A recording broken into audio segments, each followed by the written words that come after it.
Hello guys and welcome back to our channel. In today's tutorial, I'm going to show you how to add a goatee in the FaceApp in 2026. Do you want to try the goatee style? The FaceApp lets you preview it instantly. So let's see how by following these few simple steps. But before we start, here's a quick guide on how to download the FaceApp application. You're just gonna head to the Play Store or App Store depending on which device you're using. Then you're gonna look for the FaceApp Perfect Face Editor developed by FaceApp Technology Ltd. Once you find it, you're going to click on the install button, and once the installation is completed, you're going to make sure to click on open to launch the app. After that, you're going to select either to upload a photo from your gallery or to take a photo with your camera. Now if you want your photo from the gallery or the camera, you're going to have to give the FaceApp access to your camera and also to your gallery.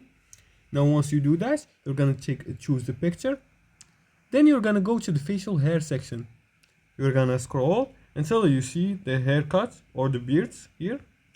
There's a lot of options. You're gonna choose the beards from the bottom.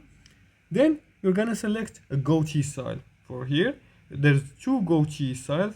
There's a grand goatee, there's a regular goatee, and there's a petite goatee. As you can see here, you're gonna choose the one that is suitable for you or that you want to try. Make sure to pay for the premium version because to select a goatee, you need to pay for the premium version. So you're gonna choose the size that fits your jawline and keep lighting consistent. Also compare multiple options. A goatee can give you a sharp new look, so test this easily with FaceApp before trying it in real life.